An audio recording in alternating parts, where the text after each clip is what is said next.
Nonetheless, it is the book review program, and today we have a very interesting book that Maulana will be discussing with us. Maulana will be taking us through this book, and Maulana will be explaining to us all the good reasons why we should make an effort to purchase this book and to read this book as well. Let's welcome Maulana Ashraf Dakrat onto the program. Maulana Ashraf, Assalamu alaikum wa rahmatullahi wa barakatuh. Wa alaikum assalam wa rahmatullahi wa barakatuh. We hope you're doing well, Maulana.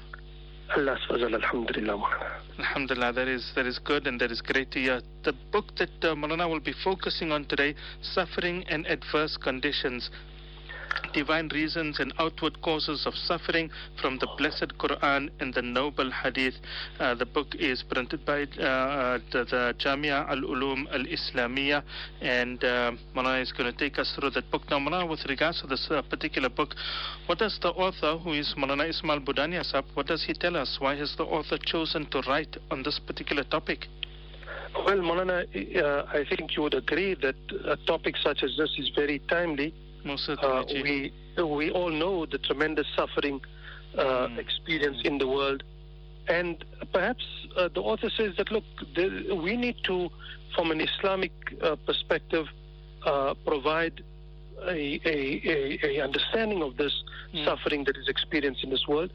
Firstly, to understand that mankind generally seeks answers, and these answers provide man with security and understanding to what is going on in his world. And the problem is that people can try to understand this in a way that is far from the Quran and the Hadith. Whereas Islam, as a perfect religion, provides reasons for difficulties. And these reasons can be seen in the original text of the Quran, in the Hadith of Rasulullah sallallahu alaihi wasallam.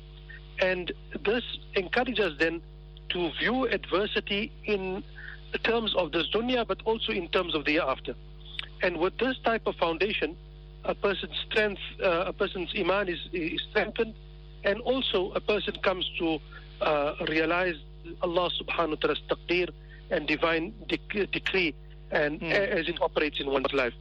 But more importantly is that one realizes that besides the reasons that are provided in the Quran, in the Hadith of Rasulullah sallallahu alaihi wasallam, there are other reasons as well, and these reasons are in the infinite wisdom of Allah subhanahu wa ta'ala, where we are not always privy to these reasons why Allah subhanahu wa ta'ala puts man through difficult conditions and through tests. The easy solution sometimes is just to say that, all difficulties are because of our consequences of the consequences of evil. But this may not always be the case. We see, for example, the theme of the pious sufferer is something that exists from the beginning of time. They were good people, they're pious people, but they suffer and they experience loss. So it is important for us to understand very clearly, and perhaps also remove some of the doubts that could arise, and understand this topic. And the author felt that he needs to then prepare a book and prepare something around this important topic, Maulana. Jazakallah, Maulana, very, very, very beautiful answer that Maulana has given with regards to the author having chosen this particular topic. It's something that is very apparent, it's something that is very current, it is something that is out there, it's difficulties, suffering, people going through different types of suffering, on a daily basis. There's physical suffering, there's emotional, there's financial, there's a lot of difficulties and suffering that people are going through. And I think a book of this nature, a book with this topic, a book with these ideas that can be taught to us is definitely very, very, very necessary. So, speaking about the topic, Maulana, this is actually a very difficult topic to understand for many people, to understand suffering. Why does Allah subhanahu wa ta'ala make people go through suffering, etc.? So how does this book make it easier for us to understand that? Yes, Maulana, you are very right. This is a very vexed question, that human suffering is something experienced throughout history. The poor experience it, the rich experience it, the powerful even experience it, the weak suffer. We know both sinners and saints suffered. The non-Islamic perspectives on suffering in this human life really offer very little or actually no context and explanation for the suffering. And this leads to confusion, it leads to distress. Islam, on the other hand, offers us clear guidance. Islam offers us an understanding of human suffering that facilitates actually the mu'min, the believer's journey in life. It creates optimism for him. It provides closure for the suffering that is endured. And Allah subhanahu wa ta'ala and the traditions that we have, the understanding that we have of the Quran, of the Hadith, of the reaction of the Salaf al-Salihin to suffering, allows us to view suffering through the eyes of hope, through the eyes of mercy, through forgiveness. And these are seen as a function of Allah subhanahu wa ta'ala's wisdom and Allah subhanahu wa ta'ala's mercy on this earth. So it really gives a Muslim a tool among the many tools that a believer has, because Allah subhanahu wa ta'ala not only tells us that suffering is a certainty, but that every person, every nation, every people will experience these sufferings, but the Quran also tells us what is the attitude that we should have towards the suffering. How does a Muslim come to these sufferings? And how does a Muslim view suffering and difficulty? And I think this is where the book makes an important contribution. Things like taqdeer are discussed, difficult things like taqdeer, like you said, and how that makes how that influences the subject. Also, one important thing that the Quran draws our attention to is that there are the certainty of afflictions are there, but also hardships have a reason, and these hardships often benefit the person, and they grow a person spiritually, bring a person closer to Allah subhanahu wa ta'ala on many levels. And so the author picks this up very importantly as an important theme throughout this book. And people have experienced tremendous physical pain and suffering throughout history. This type of pain is not unique to this ummah or these particular times. People have experienced time immemorial. They've experienced difficulties and experienced problems in their situations. The important thing is to understand, I think the author tries to make this point throughout, that you must understand that what comes is from Allah, the all-just, the all-wise, and one's conviction in that Allah who is all-just and all-wise is strengthened by these difficulties. In contrast, when the cause is not comprehended and one doesn't submit to that, shaitan may find a easy path to mislead the believer. Doubts are created. People even lose hope. People lose faith. People become completely disillusioned. And so the author believes that this is a difficult topic, but something that needs to be dealt with and tackled, Maulana. Okay, Jazakallah so much for that, Maulana. As Maulana always does, Maulana paints a very beautiful picture and explains to us the entire makeup and arrangement of the book. So what is the arrangement of this particular book, Maulana? Maulana, I would say that there are three, or rather four, including the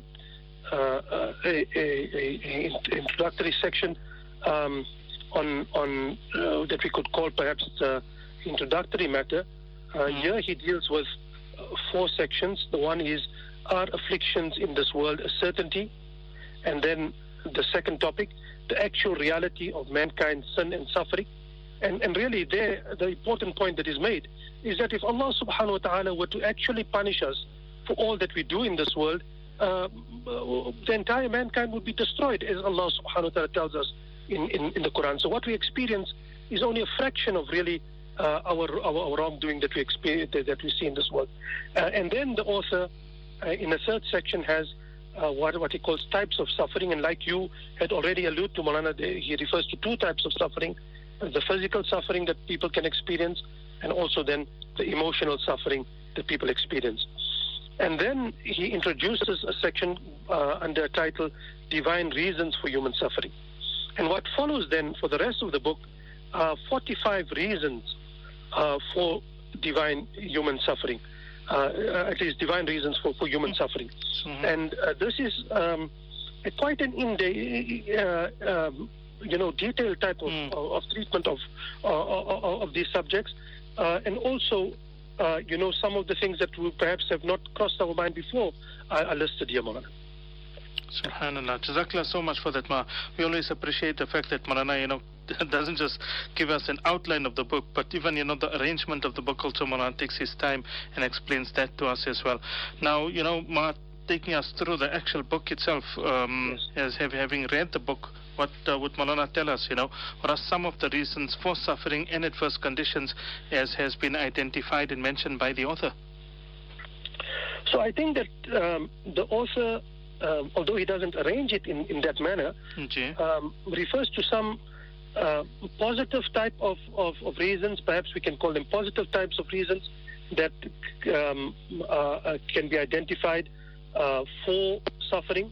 For example, to instill fear in people, to test the loyalty to Allah, to distinguish the hypocrites from the believers, as a reminder for the believers, to grant martyrdom and to create shuhada, and then perhaps some negative reasons. For example, the outcome of one's sin, wine and gambling, homosexuality, failure to fulfill pledges.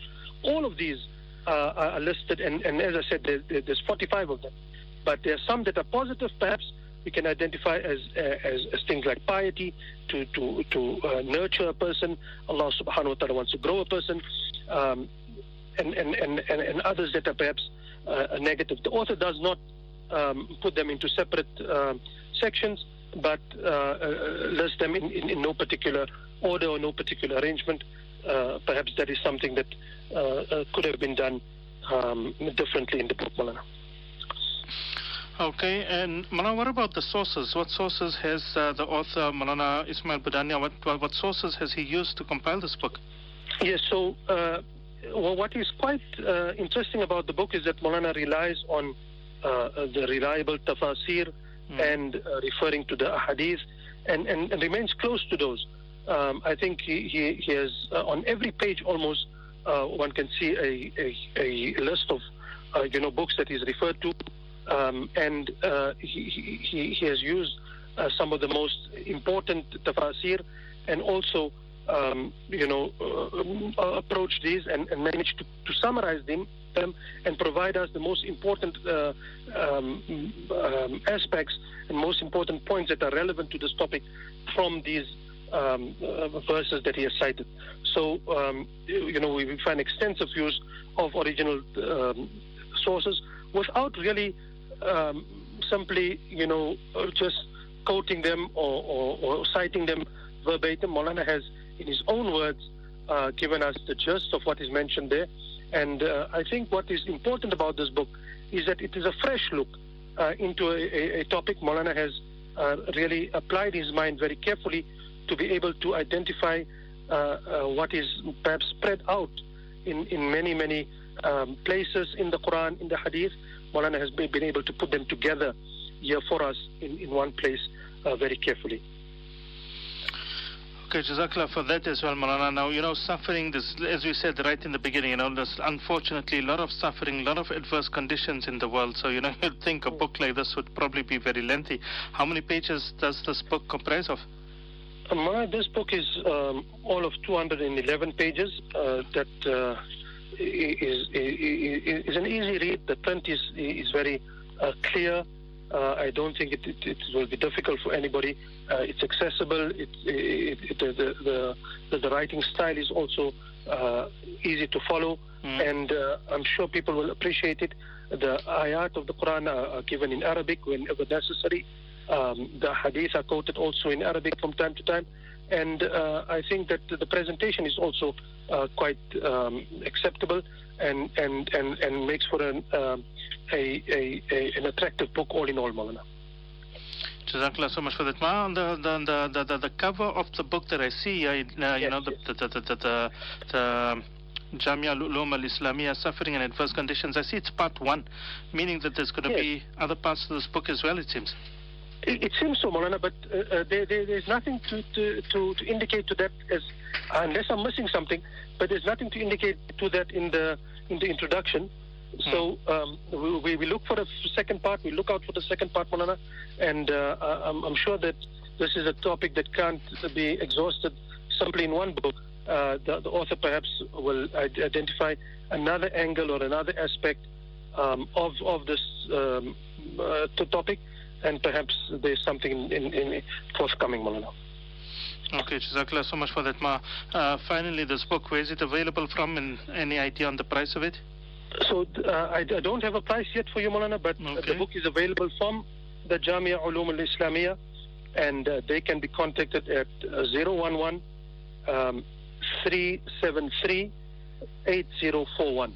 That's 011 373 8041, and I'm sure one can inquire there regarding getting a copy and getting hold of a copy, Maulana.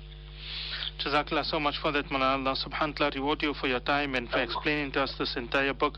Obviously, the purpose of reading this book is so that we can get through these difficulties, overcome the suffering that we can go through. Allah subhanahu wa ta'ala make it easy for one and all.